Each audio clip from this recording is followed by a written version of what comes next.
गोरखपुर श्री तेज दीपक वर्मा जी,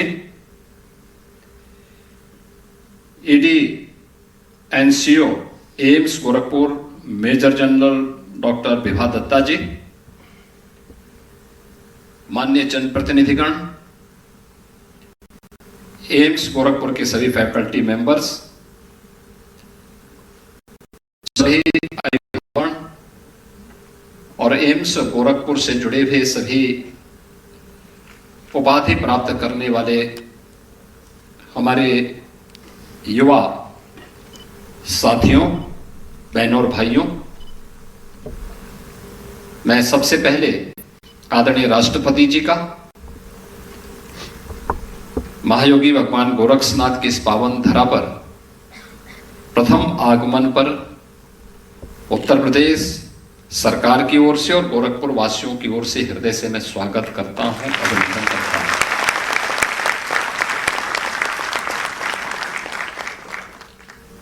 महोदय, ये गोरखपुर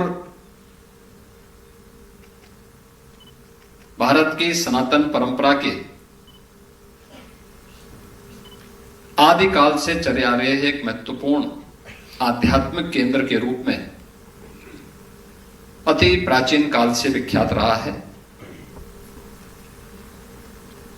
महायोगी भगवान गोरक्षनाथ ने सैकड़ों वर्ष पूर्व अपनी आध्यात्मिक साधना से जिस धरा को आलोकित किया, वो आज पूर्वी उत्तर प्रदेश के एक प्रमुख केंद्र के रूप में, गोरखपुर के रूप में हम उसे जानते हैं। आध्यात्मिक ऊर्जा इस क्षेत्र की इस रूप में देश और दुनिया के अंदर अपने प्रकाश को बिखेरती है, इसका अनुमान हम इसी से लगा सकते हैं कि देश के जितने भी महत्वपूर्ण बौद्ध तीर्थ स्थल हैं वह गोरखपुर के इर्द गिर्द स्थित है। भगवान बुद्ध की महापरिनिर्वाण स्थली कुशीनगर गोरखपुर से मात्र 50 किलोमीटर की दूरी पर स्थित है। संत कबीर की पावन निर्माण स्थली मगहर गोरखपुर से मात्र 30 किलोमीटर की दूरी पर स्थित है। भगवान बुद्ध की जन्मस्थली लुम्बिनी यहां से 90 किलोमीटर की दूरी पर स्थित है और जैन परंपरा के 24वें तीर्थंकर भगवान महावीर की पावानगरी इसी गोरखपुर में मात्र 70 किलोमीटर की दूरी पर स्थित है। अगर हम इस देश के अंदर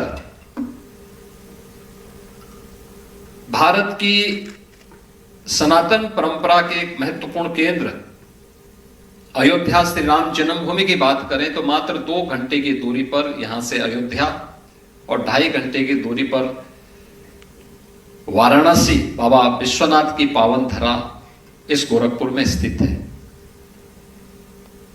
ऐसी महत्वपूर्ण धरा पर जो न केवल भारत की सनातन परंपरा की बल्कि भारत की आध्यात्मिक परंपरा का प्रतिनिधित्व भी करता है, देश की आजादी की लड़ाई में भी जिस धरा की एक महत्वपूर्ण भूमिका रही है, लेकिन आजादी के पूर्व भी और आजादी के बाद यह क्षेत्र शैक्षिक रूप से, आर्थिक रूप से जिस विपन्नता का शिकार था, आज इस देश के यशस्वी प्रधानमंत्री आदरणीय श्री नरेंद्र मोदी जी के नेतृत्व में डबल इंजन सरकार ने उस आर्थिक विपन्नता से उसे मुक्त करते हुए आज शैक्षिक और आरोग्यता के एक महत्वपूर्ण केंद्र के रूप में पूर्वी उत्तर प्रदेश और देश को स्थापित करने का जो संकल्प लिया है, आज उसके एक वट वृक्ष के प्रथम कॉन्वोकेशन सेरेमनी कार्यक्रम आपके इस सानिध्य में यहां पर संपन्न होने जा रहा है। एम्स एक सपना था गोरखपुर के लिए 2014 के पहले।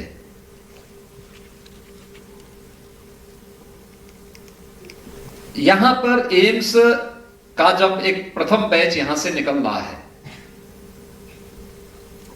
तो उस समय हम सबके चेहरे पर एक चमक है, एक उत्साह है, एक उमंग है। हम आज 30 जून की तिथि में यहां पर हैं, लेकिन आज से 8 वर्ष पहले ये जो महा होता था इस क्षेत्र में भय और दहशत का होता था। इंसेफ्लाइटिस हजारों बच्चों की जान को निगल लेती थी। 40 वर्ष में उत्तर प्रदेश के अंदर 50,000 से अधिक मासूम बच्चों की मौत जिस बीमारी से हुई थी उसका उपचार 2014 के बाद गंभीरता से उसका संपूर्ण उन्मूलन की दिशा में जो कार्य आगे बढ़ा, आदरणीय प्रधानमंत्री जी ने उस दिशा में गोरखपुर को 2 महत्वपूर्ण केंद्र दिए, जिसमें पहला केंद्र था कि गोरखपुर का जो गवर्नमेंट मेडिकल कॉलेज है, बीआरडी मेडिकल कॉलेज, उसमें रीजनल रिसर्च सेंटर, यह वायरोलॉजी सेंटर पुणे का एक सेंटर के रूप में यहां पर स्थापित किया था। और उसके बाद जब इस क्षेत्र की मांग को लेकर के हम लोगों ने प्रधानमंत्री जी के सामने इस बात को रखा तो उन्होंने एम्स की भी आधारशिला गोरखपुर में रखने के लिए अपनी सहमति दी। और आज एम्स यानी जिसके बारे में हम कह सकते हैं कि इसका बीज,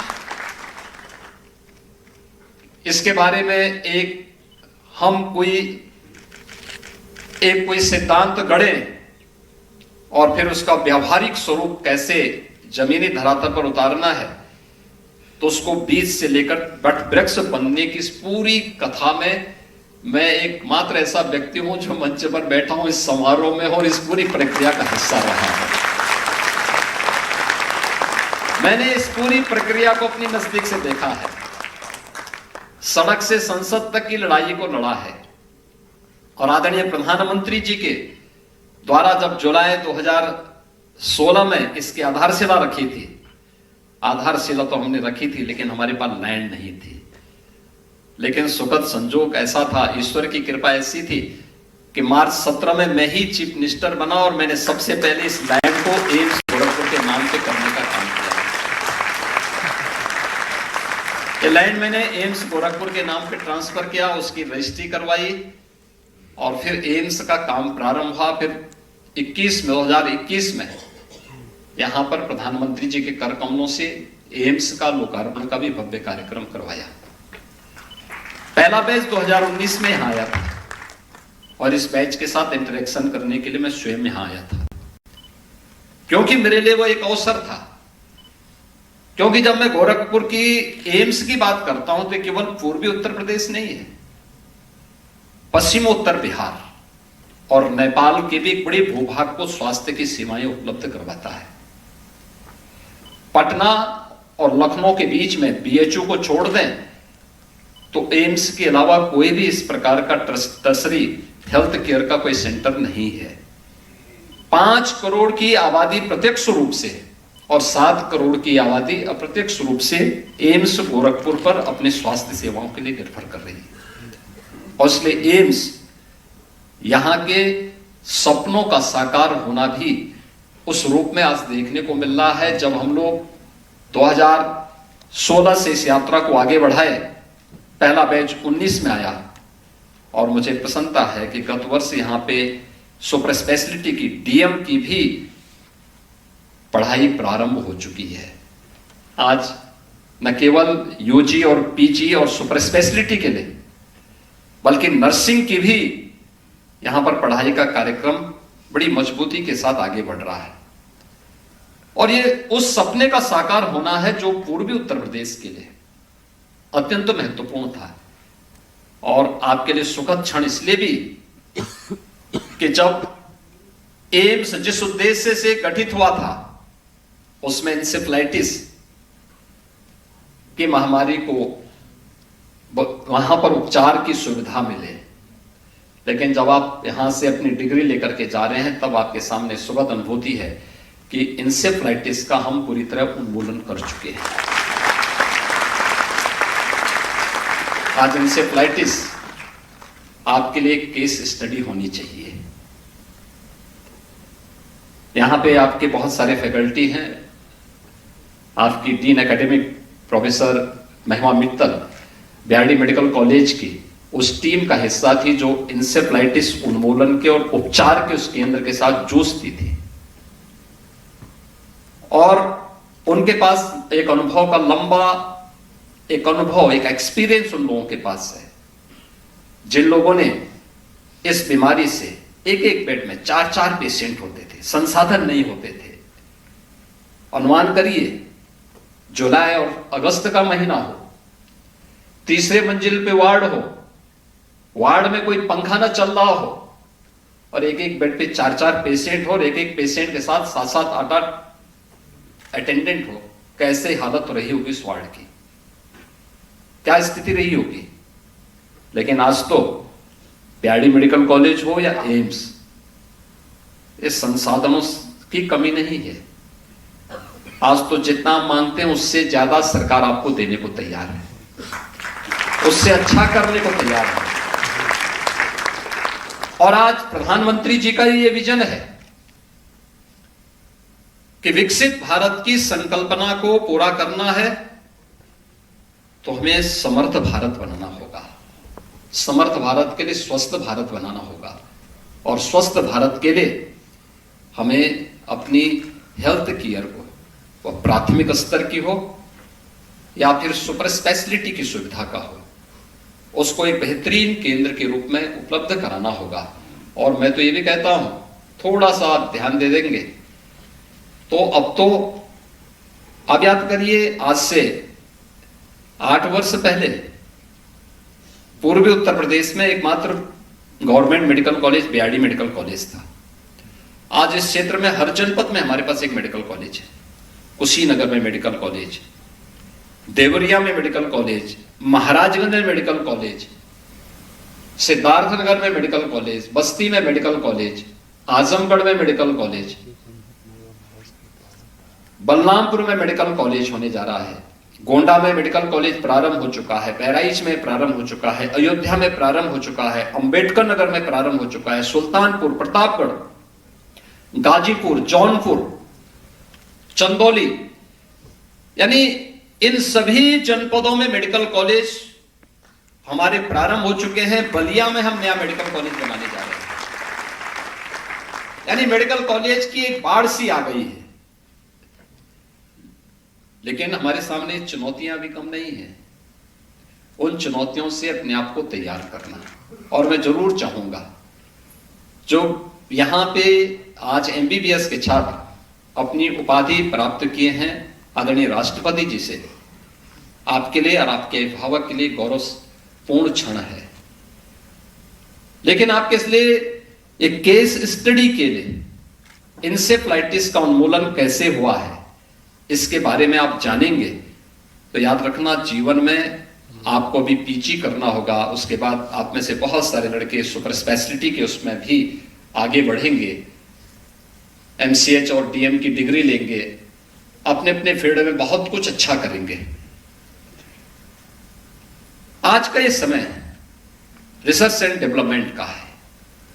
जितना आप उस पर कार्य करेंगे, जितने पेशेंट को देखेंगे, उनकी पृष्ठभूमि को देखेंगे, वहां की सामाजिक आर्थिक परिस्थितियों को देखेंगे, वहां की क्लाइमेटिक जोन की स्थिति को अध्ययन करेंगे, और उसके बारे में जितना अच्छी आपकी स्टडी होगी, उतना ही आपका अच्छा रिसर्च भी सामने आएगा। उस दिशा में नए सिरे से कार्य किए जाने की आवश्यकता है। क्योंकि अभी तक तो आपने अपनी क्लासरूम में पढ़ा है, अपनी लैब में देखा होगा। जीवन संग्राम तो अब शुरू होगा, और उस शुरुआत के लिए हम सबको इस बारे में ध्यान में रखना होगा। किस विस्तृत क्षेत्र में आपके पास पूरी दुनिया आपके सामने है, अध्ययन के लिए भी, और उस पर एक नई स्टडी को आने वाली पीढ़ी को देने के लिए भी। आज इस दृष्टि से गोरखपुर एम्स का एक प्रथम दीक्षांत समारोह अत्यंत महत्वपूर्ण है।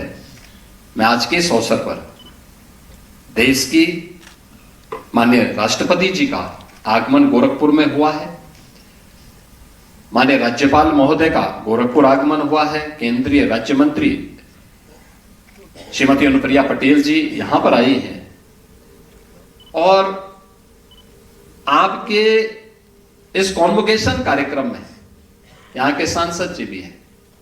जब वो आपकी पत्रिका को देख रहे थे तो वो कह रहे थे क्या ये एम्स के डॉक्टर हैं क्या? मैंने कहा हाँ। तो डर वो इस बात को लेकर रहे थे, कह रहे थे ये तो एक्टिंग भी करते हैं।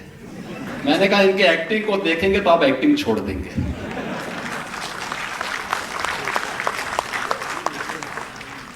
लेकिन वे एक कलाकार हैं, कलाकार के रूप में अपनी भूमिका का निर्वहन करने के साथ साथ विकास में भी अपना सहभागी बनते हैं। आज के इस अवसर पर उपाधि धारण करने वाले आप सभी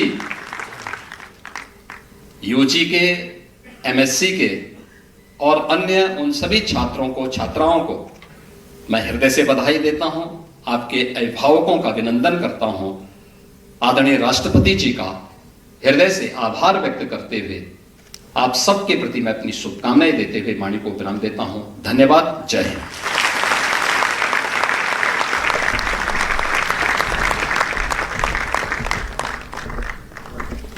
धन्यवाद माननीय।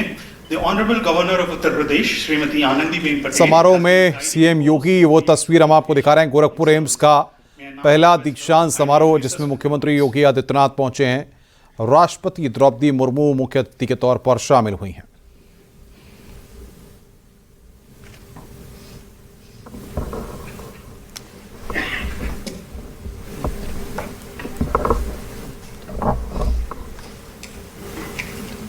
तो गोरखपुर एम्स का पहला दीक्षांत समारोह, प्रथम दीक्षांत समारोह की मुख्य अतिथि और भारत की माननीय राष्ट्रपति श्रीमती द्रौपदी मुर्मू जी, प्रदेश के माननीय मुख्यमंत्री श्री योगी आदित्यनाथ जी, स्वास्थ्य एवं परिवार कल्याण राज्य मंत्री भारत सरकार श्रीमती अनुप्रिया पटेल जी, माननीय सांसद गोरखपुर श्री रवि किशन जी, अध्यक्ष एम्स गोरखपुर श्री देश दीपक वर्मा जी, कार्यकारी निदेशक एवं CEO AIIMS Gorakhpur major general doctor Vibha Dutta ji, सम्मानीय संकाय सदस्यगण, अभिभावकगण और प्रिय छात्र छात्राएं, देवी और सज्जन। वैसे तो काफी कुछ आज आपके सामने हमारी राष्ट्रपति जी बताएंगे, लेकिन जब ये बात होती थी कि किस तरह ये यूनिवर्सिटी या तो एम्स बनी है मित्रों, मैं कल ही गुजरात से आई हूँ।